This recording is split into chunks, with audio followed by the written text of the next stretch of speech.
Estate और property की मालूमात और ख़बरों के लिए ये है पाकिस्तान फर्स्ट प्रॉपर्टी पॉडकास्ट। बिस्मिल्लाहिर्रहमानिर्रहीम, अस्सलाम वालेकुम। हवा के दोष पर आपकी समातों से टकराती ये आवाज़ है गुलाम मुस्तफ़ा मुबशर की और आप देख रहे हैं पाकिस्तान का सबसे पहला property podcast, Pakistan first property podcast. इस पॉडकास्ट में आपके साथ बात होगी प्रॉपर्टी, रियल एस्टेट और उसके साथ साथ जुड़ी उन तमाम चीज़ों की जिस हवाले से आज तक आपके साथ खुल के किसी भी चैनल पर गुफ्तगू नहीं हो सकी। और इस पाकिस्तान फर्स्ट प्रॉपर्टी पॉडकास्ट में हमारे साथ हर प्रोग्राम और हर एपिसोड में शामिल होंगे वो अफराद जिनका हाथ है प्रॉपर्टी की नब्ज़ पर। और पाकिस्तान फर्स्ट प्रॉपर्टी पॉडकास्ट में हम उन एक्सपर्ट्स के साथ आपको ले चलेंगे प्रॉपर्टी की उस हैरत अंगेज़ दुनिया में जिसके अंदर आप जान सकेंगे और आप समझ सकेंगे कि कहाँ पे आपको इन्वेस्टमेंट करनी है और कहाँ पे आपने अपने सरमाए को महफूज तर बनाना है। ये पाकिस्तान फर्स्ट प्रॉपर्टी पॉडकास्ट पेशकश है मार्टी क्रिएशन और पाकिस्तान के अंदर रियल एस्टेट की दुनिया का बहुत बड़ा नाम और बहुत मोतबर नाम एफ एसोसिएट्स। और एफ एसोसिएट्स के CEO जनाब उसामा महमूद साहब आज हमारे पहले मेहमान हैं और हमें ये एज़ाज़ हासिल है कि पाकिस्तान की तारीख़ के सबसे पहले प्रॉपर्टी पॉडकास्ट में हमारे साथ मौजूद हैं एफ एसोसिएट के CEO जनाब उसामा महमूद साहब। अस्सलाम वालेकुम। वालेकुम अस्सलाम रहमतुल्लाहि व बरकातहू। ये पाकिस्तान की तारीख़ का एक तारीख़ी लम्हा है कि जब हम पाकिस्तान का सबसे पहला प्रॉपर्टी पॉडकास्ट करने जा रहे हैं। आप हमें ये बताएंगे सबसे पहले कि एफ एसोसिएट्स है क्या? जी बशर भाई, देखें, पाकिस्तानी और ओवरसीज़ पाकिस्तानी जो अपनी प्रॉपर्टी पाकिस्तान में बेचने के हवाले से परेशान थे या चंद ऐसे डीलर्स जो उन पाकिस्तानी और ओवरसीज़ पाकिस्तानियों को ख़राब करते थे, मतलब उनकी चीज़ को लेकर मार्केट में 2 नंबर और उसको कम कीमत में गिरा कर उनको सही तरीके से गाइड नहीं करते थे। तो इन सारी चीज़ों को देखते हुए मेरे पास भी ऐसी चंद चीज़ें आई। तो जब मैंने देखा मार्केट में बहुत ज़्यादा ख़राब और ये चीज़ें ऐसे चल रही हैं, तो मैंने सोचा कि कोई बेहतरीन और अच्छा कोई सेटअप बनाया जाए, ऐसा इदारा कायम किया जाए जहाँ हर तरह की सर्विसेज हो जो पाकिस्तानी और ओवरसीज़ पाकिस्तानी को दी जाएँ, जहाँ जिनसे उनका एतमाद हमारे ऊपर कायम हो और हम एक अच्छी चीज़ इस पाकिस्तान में एक कायम करें। तो उसी को देखते हुए मैंने एक एफ एसोसिएट छोटी सी काविश की है। अल्लाह ताला इसको कबूल फरमाए। इंशाल्लाह यहाँ पर ईमानदारी और अच्छी चीज़ के साथ आपको मुकम्मल गाइड किया जाएगा और इसके अलावा जो जो रियल एस्टेट के इशू होंगे वो आपके हल किए जाएंगे, रिजॉल्व किए जाएंगे और आप भरपूर एतमाद के साथ एफ एसोसिएट के पास आएँ। इंशाल्लाह आपकी चीज़ और आपका असासा महफूज हाथों में और अच्छी जगह पर होगा। अच्छा, पाकिस्तान के अंदर जब हम देखते हैं तो हमें सबसे बड़ा बिज़नेस जो इस वक्त है वो हमें रियल एस्टेट या प्रॉपर्टी का डेवलपमेंट का बिज़नेस नज़र आता है। लेकिन क्या वाकई पाकिस्तान को जो है नए डेवलपमेंट सेक्टर की ज़रूरत है? पाकिस्तान को बहुत ज़्यादा मकानों की ज़रूरत है? क्या पाकिस्तान को बहुत ज़्यादा इस तरह की हाउसिंग सोसाइटीज़ की ज़रूरत है जो हमें नज़र आ रही हैं? जी बिल्कुल, पाकिस्तान में इस वक्त बहुत ज़्यादा घरों की ज़रूरत है। पाकिस्तान में इस वक्त बहुत ज़्यादा आबादी जो है वो बग़ैर घरों के रह रही है जिनको ज़रूरत है। तो इसलिए इसमें हमें ना ज़्यादा से ज़्यादा सोसाइटीज़ और की ज़रूरत है और अच्छे मकानों की ज़रूरत है। एफ एसोसिएट आपके लिए ना सिर्फ प्लाट बल्कि उस प्लाट को लेकर उसमें घर बनाने तक और आपको सर्विसेज देने में मुकम्मल मुआविन और मददगार साबित होगा। अच्छा, जब हम बात करते हैं रियल एस्टेट की, बिलखसूस जब आप बहरिया टाउन में मौजूद हैं, तो एक तसव्वुर जो मेरे जैसे इंसान के जहन में आता है वो ये आता है कि शायद ये कोई बहुत ज़्यादा पैसे हमारी जेब में हों, हम कई करोड़ रुपए हमारी जेब में हों, तब ही हम सरमायाकारी कर सकते हैं। तो क्या सरमायाकारी एक दरमियाने तबके का इंसान, एक मुतवसत तबके का इंसान जो जिसके पास कुछ सेविंग होती हैं, जैसे रिटायरमेंट के बाद लोग होते हैं उनके पास कुछ सेविंग्स होती हैं, उनके पास पैसे मौजूद होते हैं, तो क्या वो भी इस फील्ड के अंदर आप उसको कोई सर्विसेज दे सकते हैं या ये है कि ये सिर्फ बहुत अमीर लोगों का काम है? जी नहीं, ऐसी कोई बात नहीं है। ये ऐसी फील्ड है, ऐसी चीज़ है कि यहाँ पर हर मुतवस्सित तबका हो, मिडल अपर मिडल क्लास हो, लोअर मिडल क्लास हो, जैसे भी हो, ये ऐसी चीज़ है कि ये अपनी हर किस्म के लोग के लिए बाहें फैलाए खड़ी है। आप इसमें आएँ, आपके पास जितना भी सरमाया है आप लेकर आएँ। आप इसमें अच्छा प्लॉट भी ले सकते हैं, आप इस सरमाए में अपना घर भी बना सकते हैं। आपको ये ज़रूरी नहीं है कि आप करोड़ों लेकर आएँ तो ही आपकी आपके बहुत थोड़े पैसों में आपका प्लॉट आपका अपना हो सकता है। अच्छा, अब हमें ज़रा ये समझने की ज़रूरत है कि एक चीज़ जो बहुत ज़्यादा, जिस तरह कुछ सेक्टर्स हैं हमारे, हर जगह पे ही अच्छे बुरे लोग होते हैं, लेकिन कुछ सेक्टर्स होते हैं जिनके हवाले से बहुत ज़्यादा लोग बदनाम हो चुके होते हैं। तो आप कौन से ऐसे मेजर्स लेते हैं कि जिसकी वजह से आप ये कोशिश करते हैं या आप ये कर सकते हैं कि आप लोगों को बदउनवानी से बचा सकें? मतलब आपके पास लोग आएँ तो वो इस हवाले से महफूज ख़ुद को महसूस करें कि अब हमारे साथ यहाँ पे बदउनवानी नहीं होगी, कोई करप्शन नहीं होगी, या हमारा पैसा जो है वो डूब नहीं जाएगा। देखिए, एफ एसोसिएट का क़याम का मकसद भी असल में यही है। आप ऐसे डीलर्स या ऐसे लोग के हाथ चढ़ जाते हैं जो आपको गलत गाइड करते हैं या ऐसी सोसाइटीज़ की तरफ धकेल देते हैं जो कुछ भी नहीं होती, 2 नंबरी होती है, सिर्फ कम पैसों खातर उनसे अपने पैसे बनाने के लिए। हमारा मकसद भी सिर्फ ये है कि अच्छी सोसाइटी की तरफ रहनुमाई करते हुए उनको अच्छी जगह इन्वेस्ट कराई जाए ताकि वो ऐसी परेशानियों से बचें और प्रोपेगेंडा से बचें और सिर्फ एफ एसोसिएट के पास आएँ। इंशाल्लाह आपको हर तरह की अच्छी सर्विसेज देंगे, उसमें कोई 2 नंबरी नहीं होगी, कोई बदउनवानी नहीं होगी।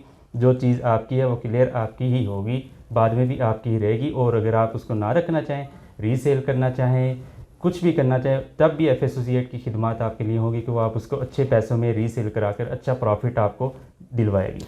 अच्छा, अब हम ज़रा थोड़ा सा इसे हट के एक बात करते हैं, वो ये कि जब हम किसी जगह पे इन्वेस्ट करना चाहते हैं तो बुनियादी तौर पे जिस तरह आपके पास भी कोई शख्स आए, कोई इन्वेस्टमेंट करना चाह रहा हो, कोई आपकी तरफ आए, तो जब हम इन्वेस्ट करना चाहते हैं तो वो कौन सी बुनियादी चीज़ें हैं जिनको मद्देनज़र रखना चाहिए, जिनको मतलब कम से कम हम बुनियादी ये 1 2 3 स्टेप्स हम ऐसे ले लें कि जिसके बाद हम ये सोच रहे हो कि ये हम चेक्स हम लगा लेते हैं ना, तो हम ये कुछ चेक्स लगा रहे हैं कि ये चेक्स लगाने के बाद हम निस्बतन अपनी सरमायाकारी को महफूज अंदाज में कर रहे हैं, तो वो हमें क्या चीज़ें देख लेनी चाहिए सरमायाकारी करने से पहले? सबसे पहले देखना चाहिए कि जो सोसाइटी बन रही है उसका स्टेटस क्या है, वो कौन सी जगह बन रही है, लोकेशन क्या है, फिर उस सोसाइटी का बैकग्राउंड क्या है।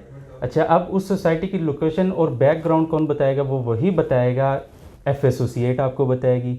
जो अच्छी डीलर्स होंगे वही सिर्फ बताएंगे। अब सिर्फ आपका काम होगा उन अच्छे डीलर्स तक पहुंचना। एफ एसोसिएट के पास पहुंचेंगे, अच्छी लोकेशन पर जाएंगे, अच्छी जगह होगी, फिर वो देखना कि इसकी बैक कितनी है, कैसी है, अगर ये गवर्नमेंट से इसकी सारी क्लियरेंस है कि नहीं है, और प्रोपेगेंडा तो ज़्यादा नहीं है। इन चीज़ों से बचाना और बचना, ये सारी चीज़ें एफ एसोसिएट और अच्छे डीलर्स ही आपको बता सकते हैं, और यही सबसे पहला सेटअप होता है। उसकी एनओसी और उसकी दूसरी बाकी सारी जो उसके पास जगह है वो क्लियर हो, और इसके अलावा उसके जो ऑनर हों उनका कम से कम पता हो कि हाँ ये इसके बैक पर ये बंदा है और ये अच्छा बंदा है, और इसकी ना जगह पर जैसे माजी इन्वेस्ट की जाए। हम यही कर रहे हैं। अब हमारे पास, हम हर सोसाइटी की तरफ लोगों को नहीं जाने देते। अगर कोई हमसे मशवरा लेता है, हम अपने दफ्तर के बिहाफ पर उसको चंद सोसाइटियों की तरफ ही जाने की इजाज़त देते हैं। इससे हटकर हम कभी उसको कोई मशवरा नहीं देते। हमें पता होता है कि ये सोसाइटी कैसी है, किस लोकेशन पर है और किस जगह पर है, और इसका इन फ्यूचर क्या होगा, इसके अंदर आपको क्या प्रॉफिट मिलेगा अगर आप ने सेल करनी है, और इसने बन कब तक जाना है।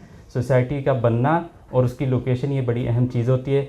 फिर हम उसको उस तरफ जाने के कहते हैं कि आप भाई इसमें जाकर लो। अच्छा, कुछ चीज़ें ऐसी होती हैं जैसे ये जुमले बोले जाते हैं जी, एयरपोर्ट से इतने मिनट की मुसाफत पर, या ये जनाब फ़लाँ चीज़ से बिल्कुल साथ है, ये फ़लाँ चीज़ से जुड़ी हुई है। पाकिस्तान की हर सोसाइटी एयरपोर्ट से 5 मिनट की मुसाफत पर होती है। तो इस तरह की जो चीज़ें होती हैं, तो क्या आप भी यही फार्मूला इस्तेमाल करते हैं चीज़ों को बेचने के लिए? नहीं, ये सर सिर्फ एक कॉस्मेटिक्स चीज़ें होती हैं, इसमें कोई हकीकत नहीं होती। अब कई सोसाइटी एयरपोर्ट के साथ या एयरपोर्ट से इतने फासले होने का कोई फ़ायदा ही नहीं है। सोसाइटी क्या है, 10 किलोमीटर, हर बंदे ने एयरपोर्ट तो नहीं जाना होता ना। तो ये तो खाम खा की है। ये सिर्फ वही सोसाइटी ज़्यादा एयरपोर्ट का नाम लेती हैं जिन्होंने करना कुछ नहीं होता, बनाना कुछ नहीं होता, फ्रॉड करने होते हैं। जिन्होंने ये सारी चीज़ें नहीं देखनी होती वो सिर्फ कस्टमर को ये बताते हैं हमारी सोसाइटी ऐसे बनेगी और ये चीज़ें हमारी बेहतरीन है, इसका रिटर्न ये होगा और इन फ्यूचर हम ये सहूलियत देंगे, और बनाकर भी देते हैं। फॉर एग्ज़ाम्पल, हम अपनी सोसाइटी के अंदर कम्युनिटी सेंटर बनाएंगे, एक हॉस्पिटल भी होगा, एक स्कूल होगा, कॉलेज होगा, ये चीज़ें हम की जाती हैं। आप देख लें कि बाद सोसाइटी सिर्फ एक एयरपोर्ट को लेकर या मोटरवे के ऊपर बनी हुई है, उससे 5 मिनट, उससे 10 मिनट। भाई आपकी सोसाइटी के अंदर बन क्या रहा है? मैंने अब रोज़ाना एयरपोर्ट तो नहीं जाना और ना ही मैंने रोज़ाना मोटरवे पर चढ़ना है। मुझे ज़रूरत है डेली बेसिस पर, अल्लाह ना करे, मुझे हॉस्पिटल, मुझे स्कूल, मुझे कॉलेज, मुझे कम्युनिटी सेंटर जहाँ मेरी परेशानी, मेरे दुख दर्द जो है ना का जहाँ शेयर होते हो, मुझे उस चीज़ की ज़रूरत है। मुझे एयरपोर्ट की या मोटरवे की ज़रूरत नहीं है। हाँ, वो हिस्सा है एक, लेकिन वो कभी कभार होगा। तो ये सिर्फ एक प्रोपेगेंडा से ज़्यादा कुछ नहीं है और ना ही वो होता है। और हम कस्टमर को बिल्कुल इस तरफ नहीं, ये बात ही नहीं करते कि वो इससे करीब और इससे दूर है। हम सोसाइटी जब भी बैठते हैं हम उसको बताते हैं सर ये चीज़ होगी, इसमें ये सहूलियात है और इसके बाद अगर आप ना भी रखना चाहें ये आपको इतना प्रॉफिट भी देकर जाएगी। अच्छा, एक सवाल जो हमारे सामने बहुत ज़्यादा आ रहा है वो ये आ रहा है कि दो तरह सोसाइटीज़ के अंदर इन्वेस्टमेंट होती है। एक तो ये होती है कि जो हम फाइल्स वगैरह ख़रीद लेते हैं। अच्छा, कुछ सोसाइटीज़ होती हैं जो इंस्टॉलमेंट्स की तरफ लेके जाती हैं। तो आप क्या हर दो तरह की इन्वेस्टमेंट्स को की हौसला अफजाई करते हैं या आप समझते हैं कि नहीं, जो सिर्फ वो इन्वेस्टमेंट करनी चाहिए जो तमाम की तमाम एक दफ़ा में कर लीजिए?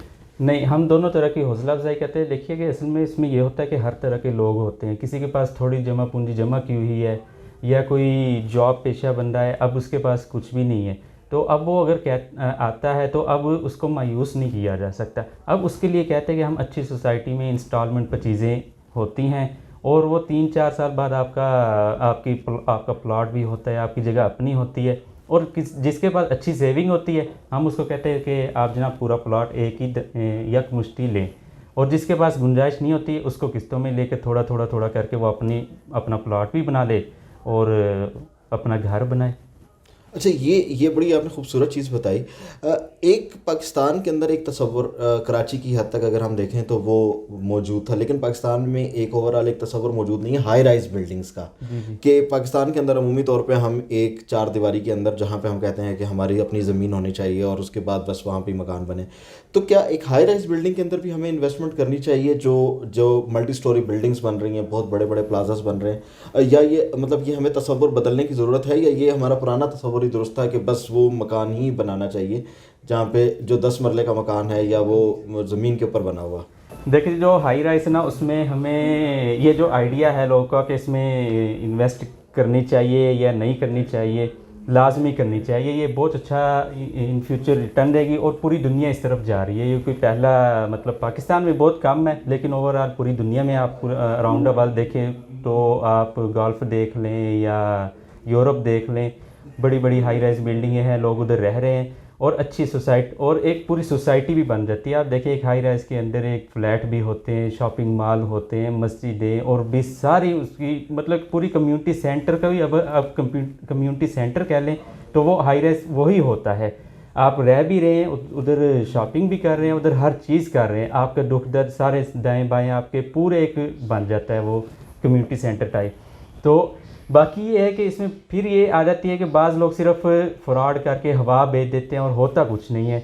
तो यही चीज़ है, कौन बेहतर रहनुमाई करेगा, वो सिर्फ हम करेंगे, एफ एसोसिएट रहनुमाई करेगा कि कौन सी चीज़ पर आपने इन्वेस्ट करनी है। और आपने इन्वेस्ट जो करनी है वो हाई राइज पर नहीं करनी, वो आपने हमारे चेहरे पर करनी है। हमने आपको बताना है कि ये चीज़ आपके लिए है, ये नहीं है, इंशाल्लाह इसमें भी अच्छा रिटर्न आता है। तो आप ज़रूर इस तरफ भी आएँ, प्लॉट की तरफ आएँ, हाई राइज की तरफ भी आएँ, अच्छी सोसाइटीज़ की भी तरफ आएँ। आपके पास जो भी जमा पूंजी है उसको बजाय इसके कि रखने के या बैंकों में रखने के या उसको ज़ाया करने के बजाय बेहतर है कि आप लाजमी चंद चीज़ें लें, प्लॉट लें, हाई राइज लें, ताकि आपके जो रुपये की कदर है, जो आपके पैसे उसकी वैल्यू बढ़े और वो आपको अच्छा रिटर्न देकर जाएँ और आपकी फैमिली, आपका और आपके बच्चों का, फैमिली का फ्यूचर बनाएं। बहुत शुक्रिया Usama Mahmood, CEO F associates. और इसी तरह ये पाकिस्तान फर्स्ट प्रॉपर्टी पॉडकास्ट की पहली एपिसोड अपने इख्तिताम को पहुंचती है। आज की जो एपिसोड थी इसके अंदर हमने किसी स्पेसिफिक टॉपिक के हवाले से गुफ्तगू नहीं की, लेकिन जैसे जैसे ये पॉडकास्ट आगे बढ़ेगी इसी जगह पे एफ एसोसिएट्स और मार्टी क्रिएशंस जो हैं वो आपके सामने लेकर आएंगे प्रॉपर्टी की दुनिया के एक्सपर्ट, और हम स्पेसिफिक चीज़ों के हवाले से आपके साथ गुफ्तगू का सिलसिला जारी रखेंगे। और ये सिलसिला आपके ताउन से आगे चलता रहेगा। हमारा ये पॉडकास्ट जो है वो तमाम प्लेटफॉर्म्स पे आपको मौजूद मिलेगा, चाहे वो स्पॉटिफाई हो, चाहे वो स्टिचर्स हो, या गूगल पॉडकास्ट। उसके साथ ही साथ हम इस पॉडकास्ट की वीडियो हमेशा जो है वो यूट्यूब के ऊपर भी अपलोड करते रहेंगे। वहाँ पे आप हमारे चैनल को लाइक करें, सब्सक्राइब करें और अपना तबसरा ज़रूर शामिल कीजिएगा। और ये आप हमसे पूछ सकते हैं कमेंट सेक्शन के अंदर कि आपको कहाँ पे इन्वेस्टमेंट करनी है और आप इसके अंदर क्या चाहते हैं हमसे। तो इस हवाले से हम अपने एक्सपर्ट से उन सवालों के जवाब भी आपके लिए लेकर आते रहेंगे कि आप कहाँ पे इन्वेस्टमेंट करें। बिलखसूस रावलपिंडी इस्लामाबाद के हवाले से तो हमारे पास बेहतरीन एक्सपर्ट्स की टीम मौजूद है। तो जनाब, पाकिस्तान फर्स्ट प्रॉपर्टी पॉडकास्ट की पहली एपिसोड को हम यहीं पे ख़त्म करते हैं। अल्लाह निगहबान।